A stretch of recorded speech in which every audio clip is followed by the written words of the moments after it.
Welcome to the Addiction Solution Podcast. I'm Michelle Dunbar. Enjoy listening and watching as addiction experts Mark Sheeran and I cover controversial as well as helpful topics on addiction, how to move past it, and other related subjects. As two of the co-founders of the Freedom Model, Mark and I will give you a completely new perspective on the topics that matter to you.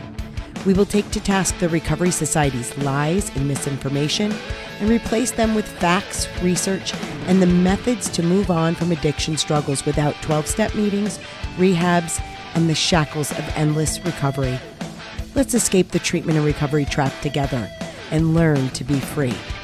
Welcome to the truth.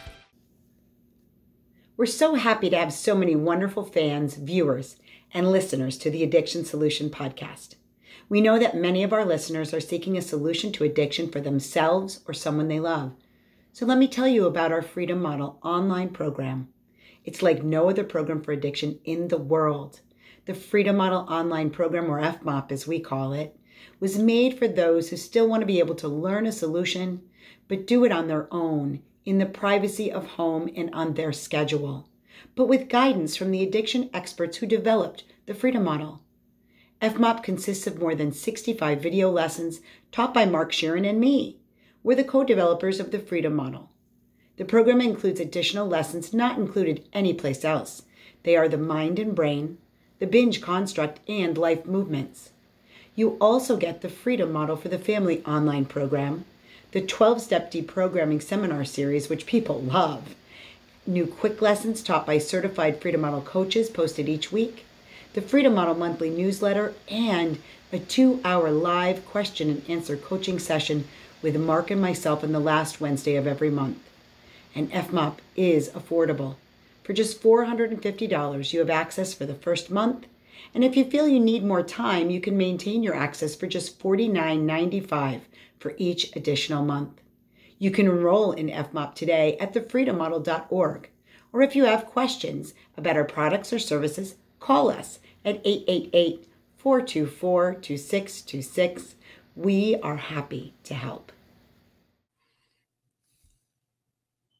Hey, everybody.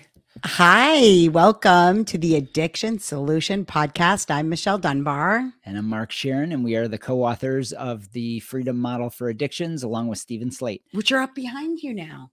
Yes, we have our little prop. So I have a pretty bad cold, so I'm going to be coughing intermittently. But we want to be able to get the podcast out on time. So just going to have to record. We have to do what we do. Yeah. So today, what we want to talk about is we have so many an influx of new people coming into the Freedom Model. And a lot of people are kind of stuck in that midpoint of where they kind of have one foot still in AA and they're reading the Freedom Model and they're bouncing back and forth. I'm talking to a lot of different people on social media. I have students now, and I have coaching students that I'm working with that are in that boat where they've been in AA for years, struggling. Sometimes decades. Yeah, struggling, going in and out. And it's interesting because a lot of people feel the need to bring, because you make friends in AA, right? Like you get close to some people. Not everybody in AA is a jerk. A lot of people are really nice people and they're trying to be helpful.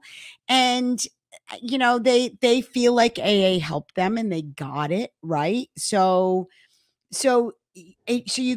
people now that I'm working with will go back to people in AA that they liked and they respect, and they'll say, check out the Freedom Model. Yeah. And also they want them to approve of it. Yes. And I think that's I think that's part of the cultish aspect of AA, where you feel like you have to get people's approval, or you have to pass things by a sponsor automatically, that's just what you have to do with every decision you make. And because the Freedom Model is so anti-AA, it's so the opposite. I think people start feeling, oh God, you know, what is this thinking? Yes. What is everybody going to think? And is this the right move? Even though you were explaining that you had somebody who said, you know, they've been in and out for 10 years and they feel like they they hadn't done everything correctly. I mean, after 10 years, for God's sakes, after 10 years, like, is there something that you missed? You know, because when she presented the Freedom Model audiobook to this person that she respects in AA, you know, the person didn't really say anything negative. They just were like, all they did was ask one question. Are you sober? Are you sober? And because two people in AA, that is the measure of success. It's the only measure of success. As long as you didn't drink today, you can do a million other terrible things. But if you didn't drink, you're successful. Right. Right? It's the only measure of success in AA. So you can be suicidal, you can be miserable, but if you're not drinking, you're a success. And they know, look, the goal of the Freedom Model isn't sobriety. Right. That's something you need to understand. It can be, it can be anything that you want. It can be abstinence. It can be moderation, successful moderation. It can be intermittent use. It can be heavy use. It can be no use, everything. The goal is freedom. Yes. To know that you are free and not to fear substances. Yeah. That you're not a slave to them, but you're also not a slave to AA in the meetings. Right. So this person, so here's the irony of AA, okay? The reason that you feel like you need to get approval from people is because you're told not to trust your own thinking. Yeah. That's the reason. But you're trying to get approval from people who also are also trying to get approval from the previous generation, who are also trying to get approval from the previous generation. Who are all people who can't trust their own thinking. Yeah. So it's just this sort of weird, and we've talked about it endlessly, you know, it's the cult aspect of it. It is. You know? It is supposed to make you insecure about yourself and who you are. And so this podcast today is going to, I guess, be an encouragement to people to commit to one side or the other. Yeah. Being in purgatory, we've talked about that before, is a painful place to be at best, because you can't make progress on either side. So either you're going to completely give yourself to the AA program, which is what they require you to do. Which we don't have an opinion on. Right. Okay. If you wanted to go do that and you feel like you're going to still find some success there, go do it. Right. We just point out the fact that you don't have to do that. You don't have to. And they say you do. And I think that's a fundamental difference. We don't say you have to do the Freedom Model. The Freedom Model, the irony of it is it's really not a thing. It's information. It's information. It's a book. It's a curriculum. It's not a set of steps that you have to partake to have a spiritual psychic change. That's not what we do. What we do is we give you information so that you know, oh, this isn't really that big of a deal. And when people get it, though, it does feel a little bit like a spiritual psychic change. Well, when you experience true freedom and you realize, oh, like it's when it happens, it crystallizes. Yeah. The knowledge crystallizes. Yeah. The freedom is pretty damn great. Yeah. Because you really, once you understand that it's an inside job, that there's no external sponsors or meetings or rituals or rehabs or medications, and I could go down a list of all these things that are external to you that are supposed to change you. Once you realize you don't need all of that because the answer is you and always has been you, and it's decision-making based on perceived benefits of options, boy, your life changes and you suddenly realize, oh, I'm completely in control and always have been. Oh my God, you know, and it's so liberating to not be at the mercy of a technique. Yes. You know, of a ritual. Yeah. Whether that ritual is going to meetings and talking to a sponsor, or that ritual is drinking every day. That's right. You're free from both things. When the Freedom Model crystallizes, you'll realize you're free from all of it. So don't make the Freedom Model something it isn't. It isn't a comparable thing to a rehab. It's not a comparable thing to treatment. It's not another treatment.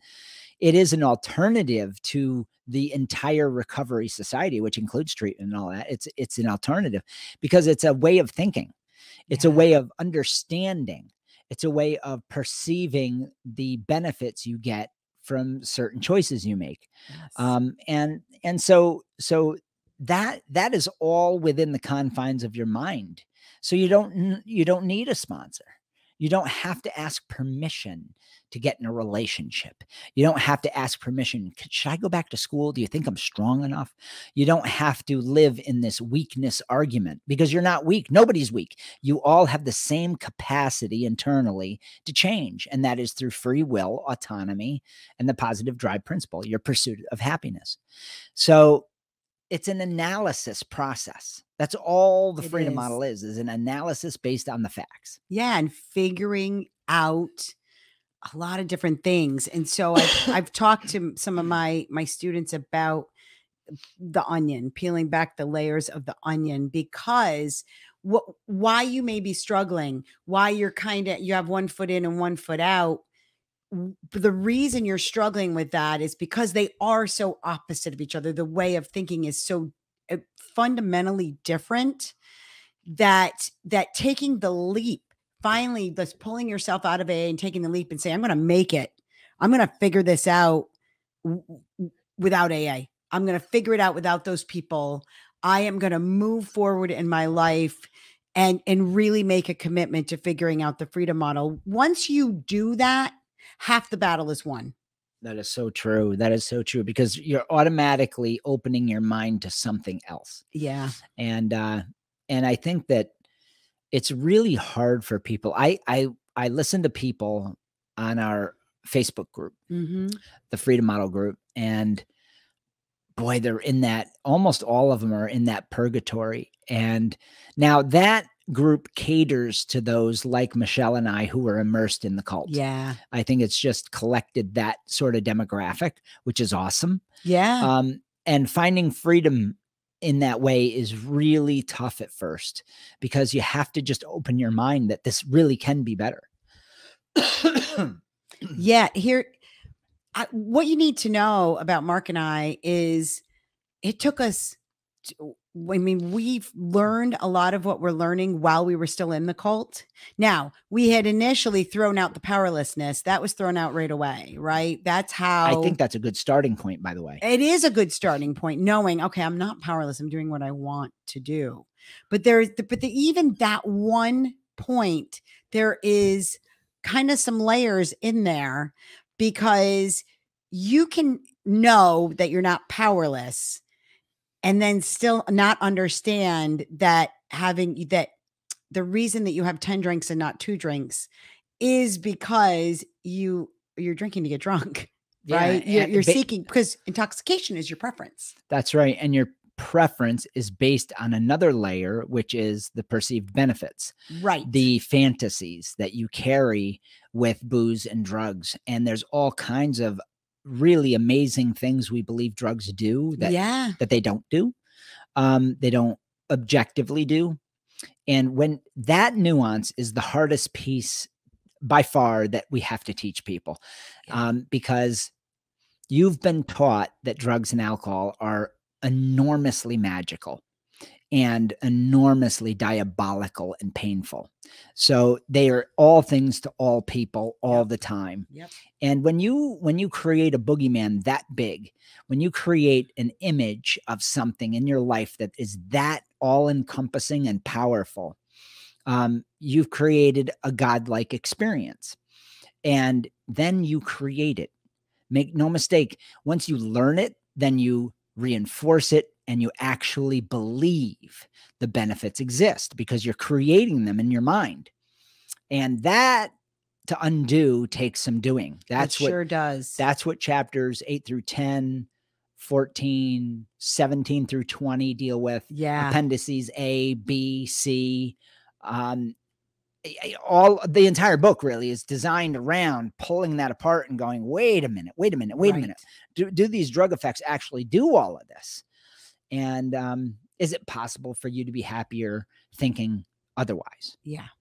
I did a video, I think it was on Saturday, that was the solution to addiction isn't abstinence. The solution to addiction is learning how to moderate everything. Right. Because I talked to someone over the weekend who was like, I know alcohol can't do these things for me. I get it. I read the Freedom Model. I get it. But I still get drunk every night. They don't get it. So here's the thing. I said, Well, name something else you really love. Something else you really love to do.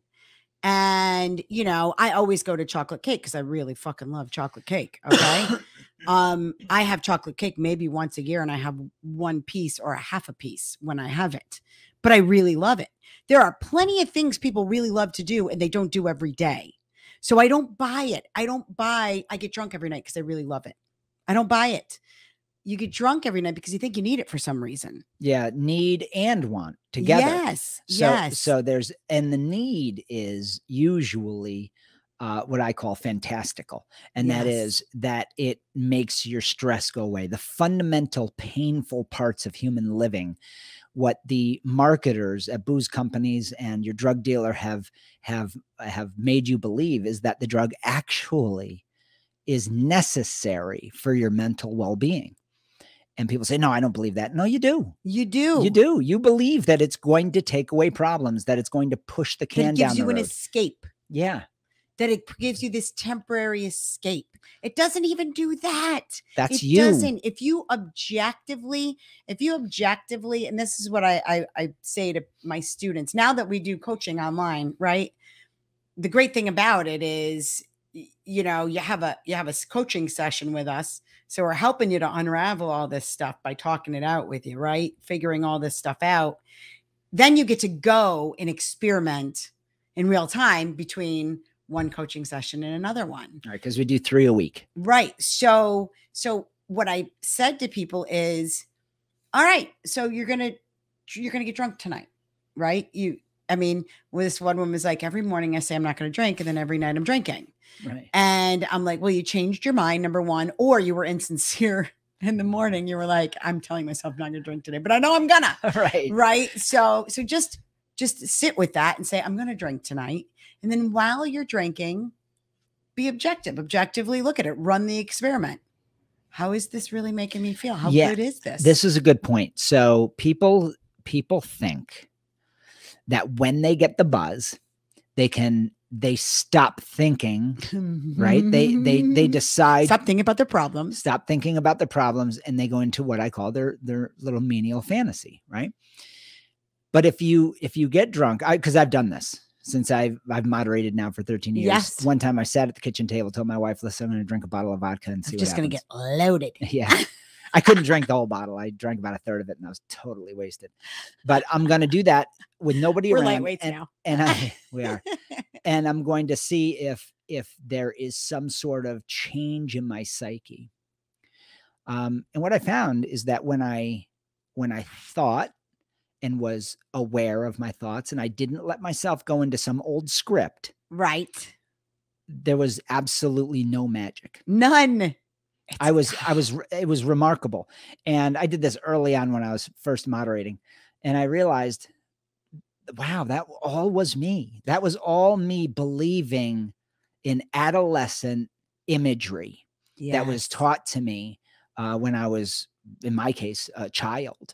And then thousands and thousands of booze ads and thousands of conversations about the powers of drugs and how each drug does something different, and how, and what I realized that day, it was all me. It was all those beliefs.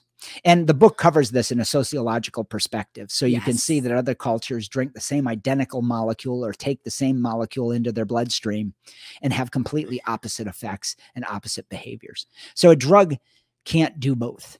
Yes, you can read Drunken Comportment. Oh, it's a great book. Great book for that. The Natural Mind is another good book. Talks a lot about marijuana, because people have, now marijuana is the panacea, right? It's everything all wrapped into one, magic. I'm not, look at, if people like it, okay, but it can't do the things we try to make it do. So I'm going to digress about the pot thing for a second. So I had a guy here who ran a pot farm and was one of the first people. I taught him for 4 weeks in my office here. And he said, Mark, he goes, this is really hitting me. And I said, what's hitting you? He goes, the drug effects part of the book here. We're going through 17 through 20. And he goes, because I do the marketing for the cannabis business. And he goes, it's hilarious. He goes, basically what we do is we create certain strains of pot to get as much THC as you can get. Yes. And so then you take pictures of it and you market it. And then you do this big chart that says, this will give you a smooth high. This will make you not paranoid. And we give it names. And he goes, but it's all THC. It's all the same. It's the identical molecule. There is no difference. No. And he goes, I know this. And yet I literally know this scientifically, that it's the same molecule from that plant to that plant to that plant. Now, there might be more THC in certain plants, but the molecule is the same, you know, the way it's built. And so it obviously can't affect humans any differently, human to human. It's all subjective and based on your biochemistry and whatever. But so physically it might affect you differently, but mentally it's the same molecule. It's not going to do anything. And he goes, that really is my interpretation, isn't it? And I said, yeah, now I just added the last piece you needed of logic to realize that you're the master of choose your own fantasy here. Yeah. And a lot of people smoke pot and they hate it. Yeah. There's a lot of people that have terrible experiences while they're smoking. They don't like the effects of THC. So there's no inherent pleasure. Right. Nothing is inherently pleasurable. Nothing. So I was going to say while you were talking, I'm like, so whiskey doesn't make me mean and tequila makes me fun. And wine makes me chill. No, it's all alcohol. It's the same shit. It's all a ritual. It's a ritual based on the color, the glass you use, the set and setting. Yes. Your mindset going into it is the set, right? So yeah, I ran that experiment when your father had me do the sociological study of the Union Inn down in Schenectady. Oh yeah. And you know, I saw all this different behavior, but it's all the same molecule. Yeah. You know, so a drug can't biochemically go in and make somebody get in a fist fight, and next thing you know, they're having sex in the bathroom. Yeah. So it can't do both. No. So we cover that in detail in 17 through 20. And all I kept thinking when you were talking about, you know, we grew up in the 80s, Mark and I, and what made me believe the magic of alcohol, not just my father and my mother partying when I was a little kid, but Spuds MacKenzie. Oh yeah. Yeah, the little dog, the Budweiser dog. Budweiser dog. And I hated Budweiser and I didn't drink it because beer is gross to me. But I'm like, it's for me in my mind, I'm like, if you drink, you're going to party. It's going to be fun. And the truth was, it was a lot of fun when I was a teenager. It was a lot of fun, sure. You know? So maybe that's, you know, when you're sitting there, when you tell yourself in the morning, I'm not going to drink tonight. And then you drink in the evening. Are you trying to get back the fun teen years? Is that everybody has their little fantasy from it. That's what I think that I want the theme of this to be. I want you to identify your top 3 fantasies. It may be stress relief. It might even be getting rid of withdrawal, not going into withdrawal. It may have descended into that habit. It might be the ritual of hiding in a closet and shooting up. It might be the ritual of putting the needle in your arm. It might be the ritual of going to the crack house after you get paid and getting a hooker. It might be, I mean, there's any number of things that it can be. But I want you to delve deeply and think deeply about what you're trying to get out of that experience. So people want to mindlessly bypass that. When they do the freedom model, they go, yeah, I get it. Right. No, you don't. No, you don't. If you're still struggling, that's right. There is parts that you're not understanding, or you're not willing to do the work to slow down, analyze what we're talking about, and learn it. Now, some of you may need extra help in the learning process. And that's what we have, the coaching and Freedom Model online program. Those are 2 different options that you may need, because that's how you learn. You learn better by either talking to somebody like this one-on-one, or you learn better through visual, audio, pre-recorded video, and the audiobook. So it depends on people. But if you're reading the book and you're really struggling, I would look into those 2 options. Give us a call. We can discuss which option is best for you. The number is on the skin here, on the frame. And yeah, and then go from there. I wanted to talk a little bit about, sometimes it is the ritual itself that is, I can tell you that when I first went back to drinking, which was now 12, 13 years ago, the first time I poured a glass of wine into a long stem wine glass, right? I felt so sophisticated and excited. So excited. You were excited, and I was, a 42-year-old woman having my first adult drink, really, because I drank in my 20s, not like an adult. I drank like a teenager. Right. And it was, and to this day, I still like that. I like to drink red wine from a red wine glass. I like to drink white wine from a white wine glass. I like, martini in a martini glass. Like, I like the ritual of those things there, that they make me feel sophisticated and grown up and free and wonderful. But I know that that's me in my mind, because it's something I value. That's the right, nuance. Which is why I can have one martini and that's enough for me. Right. I'm happy with that whole thing. I don't, I think a buzz is nice once in a while. I don't get buzzed very often, almost never. And I don't prefer intoxication at all anymore. I mean, I think I got drunk once last year, just once. And it was almost a year ago now. I think it was New Year's Eve. Mm-hmm. So and it's planned and I don't get hangovers. I know how not to do that. So that to me represents freedom. That is freedom. Because because I am very aware, and that's our goal for you. I'm very aware that alcohol and drugs serve very limited purposes in my life. Okay. Like, I'll take an opiate if I am in pain.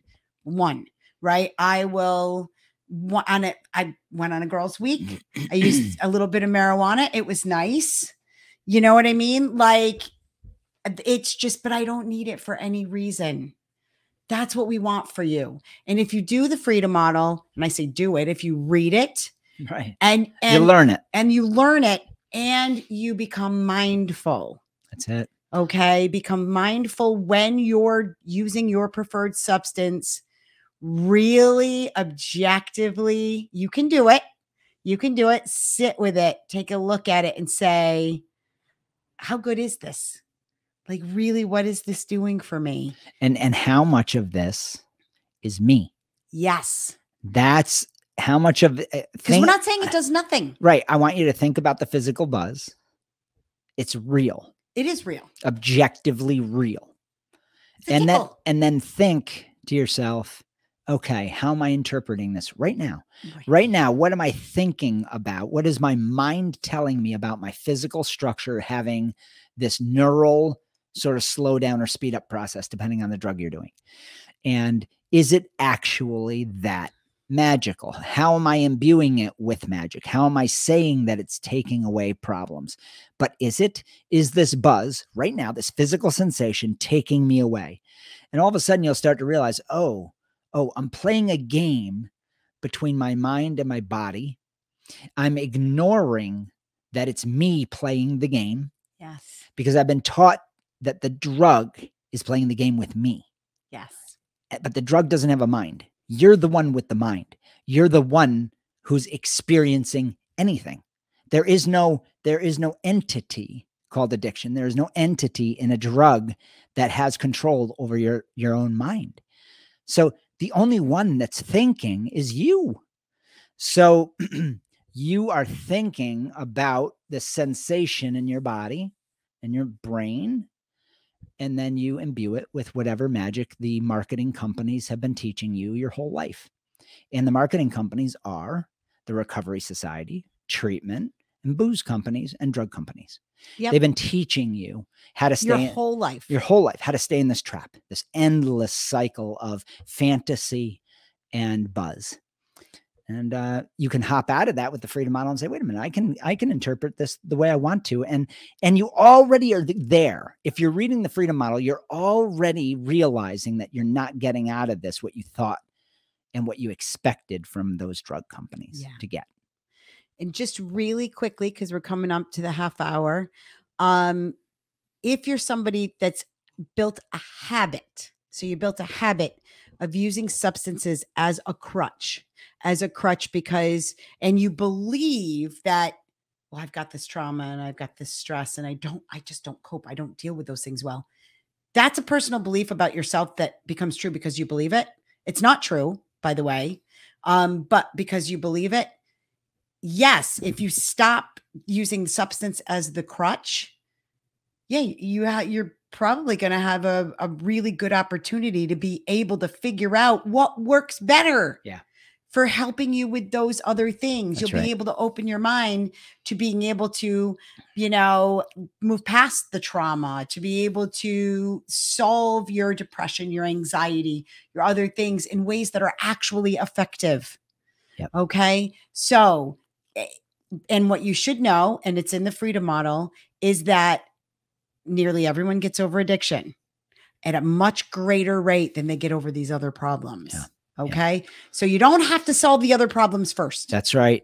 That's right. There's so much misinformation you've been told. I really hope that you'll read the book. If you struggle to learn that way, get the online program. It's $450 for the first month. And then it's less than $50 every month thereafter if you need to keep it a little bit longer to really let it crystallize in your mind. But you can cancel at any point. Any point. And remember, with the online program, on November 30th, so this is coming out in mid-November, and November 30th is our next live question and answer. It's 2 hours. If you log on anytime between 3 p.m. and 4:30 p.m. Eastern time, you'll get Mark and I. You can ask us a question. We'll talk to you directly. That's right in the online program. Okay. Yep. And don't forget follow us on social media on Facebook. We also have the Freedom Model private Facebook group, and Twitter, Instagram, TikTok. Yep. I mean, we're just out there everywhere now. LinkedIn. And if you really need help one-on-one like this, then call us. Yeah, call us at the number 888-424-2626, and let's set up some coaching with you. Yeah, we would love to help. So thank you, everyone. Remember, if you like our podcast, give us a 5-star rating wherever you're watching. That helps. It does help us. Share it with your friends. Let people know the Addiction Solution Podcast is here for them. All right. Thanks, everyone. Bye, everyone.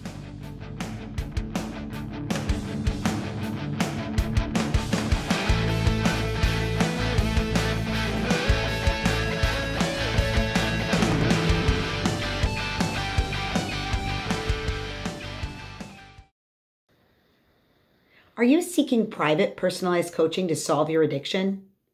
Do you want to move fully past your addiction without endless meetings, therapies, and rehabs? Some of you might also want to deprogram from the 12-step belief system for good. If so, then the Freedom Model online coaching is for you. Learn the addiction solution that has helped tens of thousands of people to solve their addiction for good and move on completely free from the trappings of perpetual recovery. You can work privately with a certified Freedom Model coach without having to put your life on hold, leave work and family. And again, you can do it without having to attend any group meetings or group therapy sessions. When you enroll in the Freedom Model online coaching program, you'll be assigned your own personal Freedom Model coach who will guide you through learning the Freedom Model in 12 private coaching sessions via video conference like Zoom or FaceTime. You will have 3 coaching sessions per week. And you will also get 30 days access to the Freedom Model online program, which consists of more than 65 video lessons taught by me and my colleague and addiction expert, Mark Sharon. In addition to those video lessons, the online program also includes our 12-step deprogramming seminar series, a new Freedom Model quick lesson posted weekly, the monthly Freedom Model newsletter, the Freedom Model for the Family online program, and a 2-hour live coaching session with Mark and me on the last Wednesday of each month. Go to thefreedommodel.org to learn more or call 888-424-2626 and start your journey to complete freedom today.